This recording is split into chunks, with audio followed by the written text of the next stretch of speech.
लोकसभा चुनाव के दौरान उत्तराखंड के सभी जिलों में निर्वाचन आयोग ने मॉडल बूथ बनाने के निर्देश दिए थे, जिसके तहत प्रदेश में 3 तरह के मॉडल बूथ तैयार किए जा रहे हैं।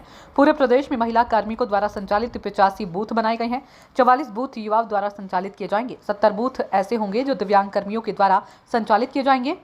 मॉडल बूथ बनाने के लिए एसबीआई बैंक और पंजाब नेशनल बैंक सीएसआर के माध्यम से सहयोग कर रहे हैं। इस बार निर्वाचन के दौरान विभाग द्वारा इस्तेमाल सभी वाहनों में जीपीएस ट्रैकिंग सिस्टम इस्तेमाल किया जाना है, जिसके लिए 10,000 से ज्यादा वाहनों में जीपीएस सिस्टम लगाया जा रहा है। तो वहीं राज्य में 85 वर्ष से ज्यादा के मतदाताओं के लिए चलाए जा रहे वोटिंग अभियान के तहत अब तक 9,993 मतदाताओं में से 6,761 मतदाता वोट कर चुके हैं, जबकि अभियान 10 अप्रैल शाम 5 बजे तक चलाया जाएगा। लोकसभा निर्वाचन 2024 के दौरान निर्वाचन आयोग के द्वारा सभी जनपदों में मॉडल बूथ तैयार करने के निर्देश दिए गए थे। मॉडल बूथ के अंतर्गत सभी जनपदों में 3 प्रकार के मॉडल बूथ के बारे में निर्देश जारी किए गए थे। उसमें प्रमुखता से सभी मतदान कार्मिक अगर महिला होंगे तो महिलाओं के द्वारा संचालित बूथ मॉडल बूथ के रूप में चिन्हित होगा। प्रत्येक विधानसभा में न्यूनतम 1 बूथ तैयार करने का निर्देश दिया गया था। उसी क्रम में जो हमारे समस्त जनपदों ने महिला कार्मिक द्वारा संचालित बूथों की संख्या निर्धारित की गई है। सभी जनपदों में मिलाकर 85 मॉडल बूथ तैयार किए जाएंगे जो महिला कार्मिक के द्वारा संचालित किया जाएगा। ये बूथ का संख्या हमारी जो 70 विधानसभा है उससे थोड़ी अधिक है। उसका प्रमुख कारण ये है कि बागेश्वर जनपद में 12 महिलाओं के द्वारा ऑपरेटेड बूथ निर्माण किए जाएंगे। उसके अलावा टेहरी जनपद में 9 बूथ तैयार किया जाएगा। कुछ जनपदों ने कुछ विधानसभाओं में 1 से अधिक बूथ का भी प्रस्ताव रखा है, तो उसके अनुरूप कुल संख्या 85 हो जा रही है। इसके अलावा प्रत्येक विधानसभा में एक पीडब्ल्यूडी ऑपरेटेड बूथ भी निर्माण के निर्देश दिए गए थे, जिसमें समस्त कार्मिक दिव्यांग श्रेणी के ही चिन्हित किए जाएंगे और उनके विलिंगनेस के आधार पर, उनके स्वेच्छा के आधार पर उनकी ड्यूटी निश्चित की जाएगी। इस क्रम में हमारे राज्यों में हमारी जो 70 विधानसभा हैं, प्रत्येक विधानसभा में 1 बूथ दिव्यांग कार्मिकों के द्वारा संचालित किया जाएगा। 70 बूथ इस प्रकार मॉडल बूथ के रूप में तैयार किए जा रहे हैं, पीडब्ल्यूडी बूथ के रूप में। इसके अलावा प्रत्येक जनपद में एक इस मानक के अनुरूप यूथ ऑपरेटेड बूथ, युवा व्यक्तियों के द्वारा संचालित बूथ तैयार करने के निर्देश दिए गए थे। समस्त राज्यों में ऐसे 44 बूथ को हम तैयार कर रहे हैं, जहां पे युवाओं के द्वारा कार्रवाई किया जाएगा, कार्य संचालित किया जाएगा। पौड़ी जनपद में उन्होंने 12 ऐसे बूथ चिन्हित किए हैं जहां पे युवाओं के द्वारा बूथ संचालित किया जाएगा।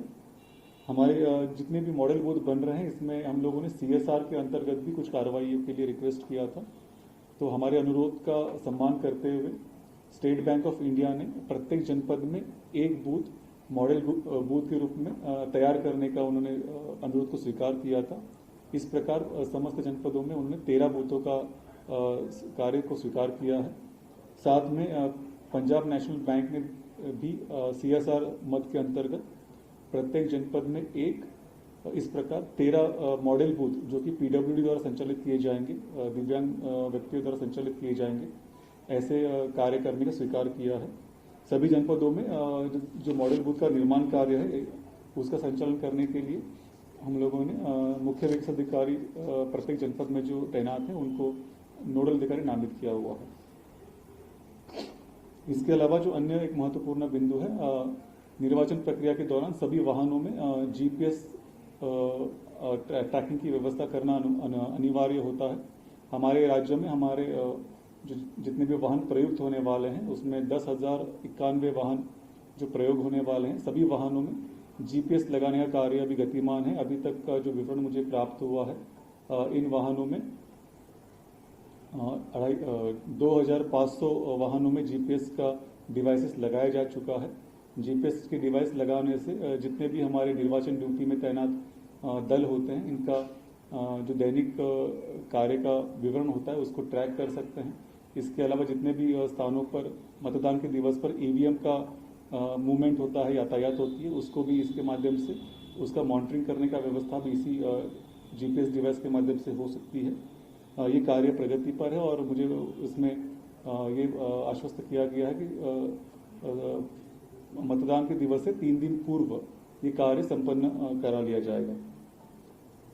इसमें जो एक महत्वपूर्ण एक और बिंदु हम लोग अभी अनुश्रवण कर रहे थे, उसमें ये विवरण साझा करना है कि जो होम वोटिंग का कार्रवाई चल रहा था प्रथम चरण के अंतर्गत समस्त जनपदों में कार्रवाई अभी भी गतिमान है और कल तक इसमें प्रथम चरण का समय अभी चलना है। कुल हमारे जो 85 ईयर से अधिक के मतदाता थे 9,993, उसमें से 6,861 ने अभी तक मतदान पूर्ण कर लिया है होम वोटिंग के माध्यम से। और जो हमारे 2,899 दिव्यांग श्रेणी के मतदाता ऐसे थे जिन्होंने विकल्प पत्र प्रस्तुत किया था होम वोटिंग के लिए, उनमें से 2,218 दिव्यांग मतदाताओं ने होम वोटिंग के माध्यम से अपना मतदान संपन्न करा लिया है। शेष जो विवरण होगा कल तक हमको संपूर्ण विवरण प्राप्त हो सकता है। Thank you.